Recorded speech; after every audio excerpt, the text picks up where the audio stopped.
What's up, everybody? It's your boy Season.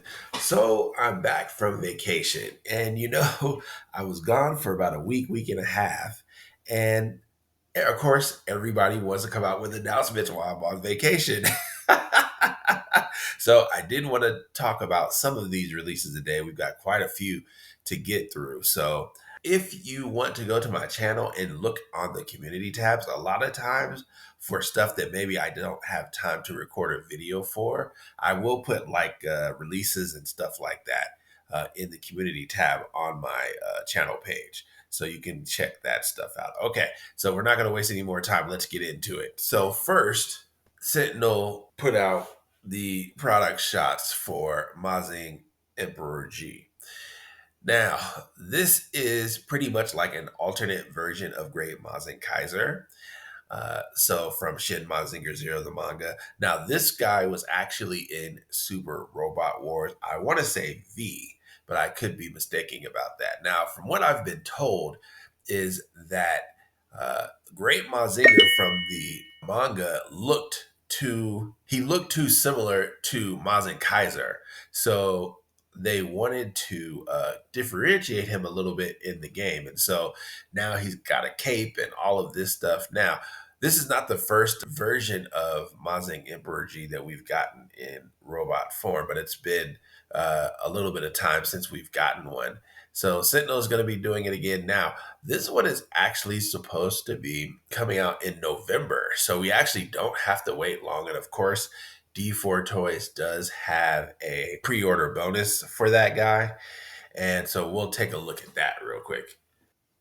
So let's take a look at him on D4's website here. So of course, now in classic Sentinel form, he's only about 8.24 inches high. Now, of course, with his wingspan and all of that, once he has the Emperor Condor on, he'll be a little bit taller than that, but not by much. So he's roughly about the same size as the Optimus Prime and a lot of the other Sentinel stuff that we've gotten. Fire Dagwan, Power Dagwan, all of those. All of those roughly tend to be around 8.25 to almost 8.5 inches tall. So it's a little bit on the small side. So of course, right now they have a pre-order discount of $250. All right, with a retail of $256. So he does look pretty good. Now the pre-order bonuses are actually going to be this here, and I guess this is the Emperor Condor. So his like cape turns into like a wing thing that he can shoot at the enemies. That was in Super Robot War. So you have that there, and it does look pretty good. Now I'm still deciding on whether or not I want to buy this guy, because even though he's at $250, which actually is relatively a decent price, I don't have a problem with the price. But the last couple of times I've tried to go through D4 Toys, because they go through FedEx when it comes to shipping to the United States. And I was actually getting ready to buy this last night, and I found that they wanted $111 to ship it for FedEx. And I don't know. So I mean, that'll push the price up to what, 360 something? That's a lot, man. So I still am out on it. Now they do have it on Hobby Link Japan as well for 275. So of course that's a little bit more expensive. And this does not come with the Emperor Condor. Usually the pre-order bonuses are specific to the D4 or the Sentinel sites. And since we can't order from Sentinel in Japan directly, D4 is the only way. And since the FedEx shipping version was the only shipping option that I saw, it's going to be relatively the same price with it. So, you know, I'm still undecided on what I'm going to do with this guy. Am I going to get him? Am I not? I'm not sure. Because usually when I go through Hobby Link Japan, it ain't no $100 to ship it. Now, granted, I never go through FedEx because FedEx tends to be one of the most expensive. FedEx and UPS. I usually go through DHL because DHL tends to be faster, at least in my experience. Some people had bad experiences with DHL for me for the most part. And I've been ordering through DHL when I have a shipping option for years, and I've never really had an issue with them. I think except for one time where they delivered it to the wrong address. But outside of that one time, I've never really had an issue. But usually it's going to be probably for something that's like 275. And if the box for the Ryo bots are not really that big, they're not like CCS or anything like that. So uh, I would imagine it'd be probably roughly between 60 to 70 for shipping. And so, would I be saving a lot? No, not really. But, I'll probably still just have to suck it up and get it through the D4 site because I do tend to like option parts and stuff like that. And so I'll definitely have that for this. But, it does look sweet. It is a little bit on the smaller side. Now, I do wish CCS Toys was actually doing this because number one, it would be about 230 and it would be bigger. So, so that's what we have for Mazin Emperor G. So I just wanted to go over that stuff. It is still available as of July 5th, which is the day that I'm recording this. So that's what we have for that. Then next, from CCS Toys, they released kind of like a miniature video for Mazinkaiser SKL. So this guy looks really, really sweet. This will be up the alley. It's pretty much a remold of the great Mazinkaiser that we got, that I did a review on the channel for like a couple weeks ago. So this is going to be that version. Now it does look pretty sweet, even though I don't know why they they recorded it in this format. But anyways, it does look really, really good. Now this one actually comes out in October. We're not going to have to wait very long at all. So he looks spectacular. And I expect the CCS quality. It looks like we're getting all of the accessories, so they're not relegating that to a site or anything like that, which is what I really, really love. I don't like pre-order bonuses that are locked behind a certain site wall. But yeah, so we've got that for Mazinkaiser SKL, and he's still available, even though I think on Hobby Link Japan his pre-order time limit is going away. Either that or they're getting ready to go out of stock or whatever because they've gotten so many pre-orders. So let's take a look at that real quick. So of course for Mazinkaiser SKL, we got him up here for at Hobby Link Japan. So he's going for 245.27. So as I've said before, Hobby Link Japan tends to be like the cheapest of most of the sites. So I'm usually going to use them unless I can use the site of the manufacturer directly. And since, as far as I know, I've been looking for a site for them, but a lot of that site that they have for CCS Toys or whatever is, I don't know, it's got like figures on it or something. So I don't know what the deal is, but with that. But of course, like I said, it's coming out in October of 2024. So we're not going to have to wait long. 245. Let's say it's 60 to 70 for shipping. So that's probably going to be roughly about what let's say 310ish, and that's just my guess as far as the shipping. It varies depending on the dimensions of the box and all that kind of stuff.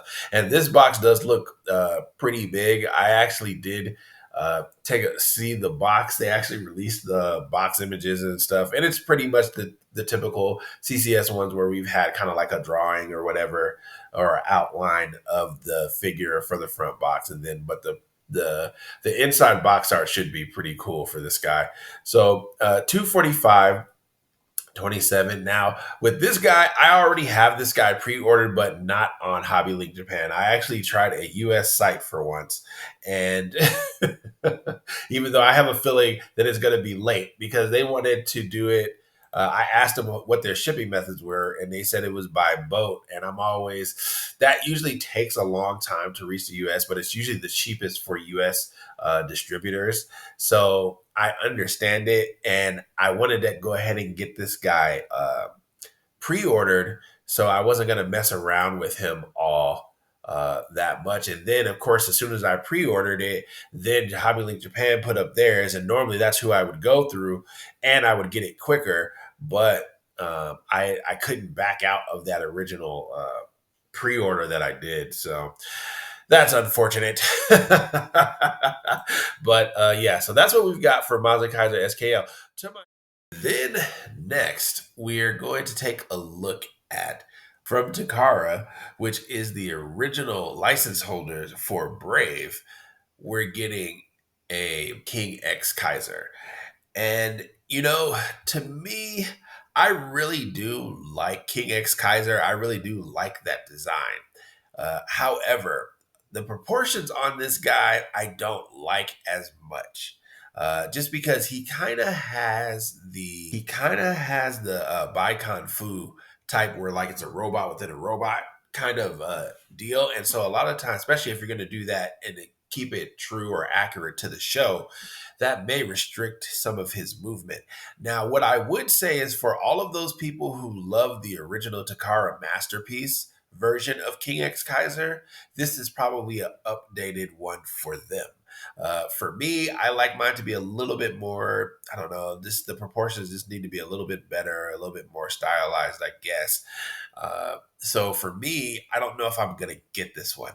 Now, this one is supposed to be coming out next year sometime, but we'll be taking a look at that shortly. But yeah, so it is interesting that Takara is actually doing Brave again, because they gave the license up, I think, or they sold it or whatever to Bandai. And so they're the rights holders for all of the Brave stuff. I think that's the reason why we've been getting so much of it recently.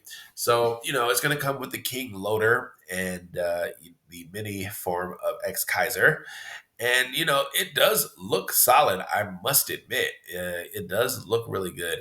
It's just that I'm going to wait for either Sentinel or CCS or somebody else to do a different version of this. But for those people, because I do know a lot of people in the Brave community who they just love those masterpieces or those old DX version of the Brave figures. And so they're not really liking a lot of the Good Tie series and the Sentinel series. I don't know why. But some people, they like those original bots that they came out with. So I think for them, this is more of an updated version of that, and it still holds true to that original design of the masterpiece King X Kaiser. So let's take a look at that one because they do have that one up for pre-order at Hobby Link Japan. So let's take a look at them on Hobby Link Japan. So of course they have a release date of March 2025, and that's what I've seen as well on other sites. Now, for this one, the MSRP is not very high, so it looks like it's 176. You may be able to find that a little bit cheaper or a little bit more expensive depending on the site that you use.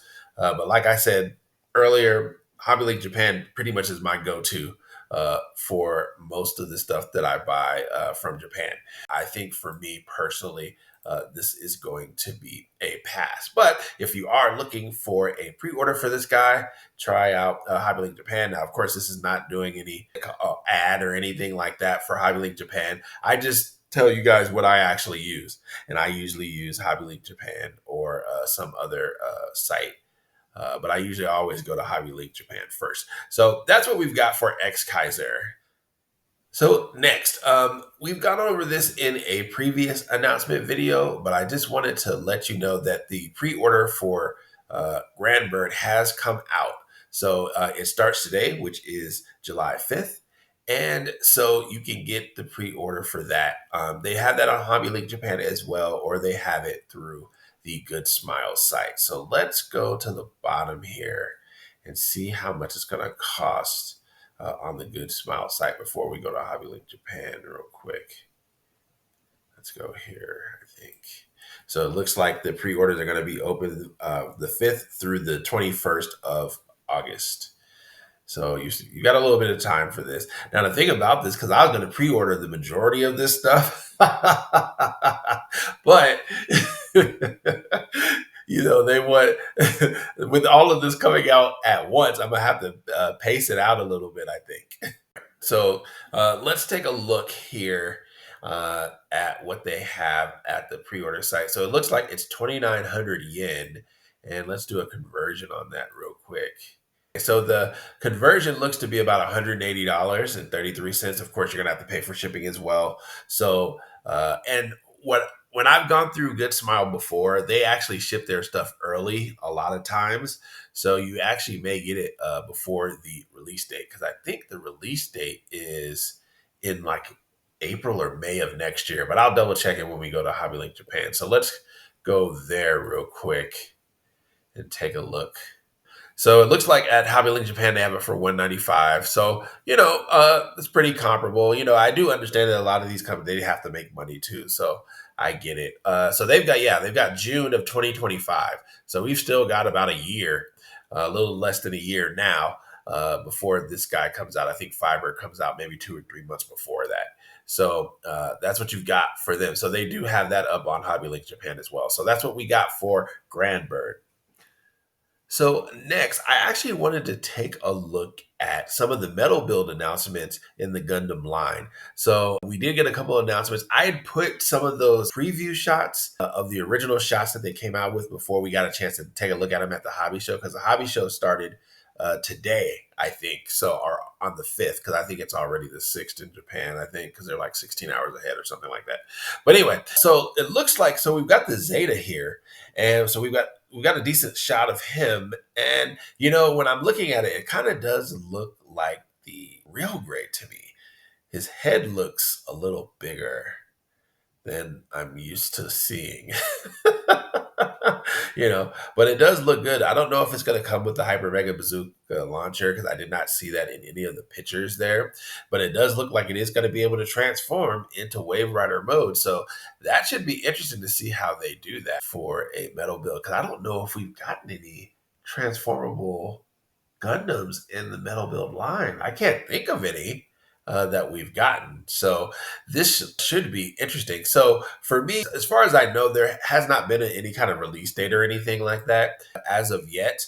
But for me, I probably most definitely will pick this up. I do like the Zeta, even though I didn't like it for a long time. I had a love-hate relationship with this mobile suit. But overall, it's kind of grown on me over the years. So, this should be interesting for the Metalbuild line. And I know a lot of people have been wanting the Metalbuild line to kind of go away from Seed and Double O, because those are the two major series that we've seen thus far. Now, yes, they've done the F91 and they've done the Crossbones and stuff like that. So they have done stuff outside of those two series, but we don't get them very often. So this should be interesting to see. So we should be okay there. Then they have the God Gundam, right? So now I am not really a fan of the series. Personally, it's not my bag when it comes to Gundam. But this one does look good. A couple of the pictures came out the other day that I saw, but they weren't in very good quality. So these seem to be a lot better that we have posted in the All Things Gundam page here on Facebook. And that link is in the description. So this is me and my friend's page. We actually run this page. So, so we've got the God Gundam here, and he looks pretty good. So if you like G Gundam, this will definitely be one for you. This will probably be a pass for me, but if you do like the series, you will be able to take a look at that. Now, I don't have the 1.5. I don't have any pictures of the 1.5, even though they are around. If you check some of the blog sites and stuff or on Twitter, you may be able to find it there. So that's all I wanted to talk about today. That's quite a bit. But like I said, this is all the stuff that's been released within the last couple of days to about a week or so ago when I actually went on vacation. So now that I'm back, I just wanted to touch on some of these, because I probably will be getting the majority of the stuff that I showed today. But that's what I've got for you today. So thank you guys for watching the video, and I'll catch you in the next one. Peace.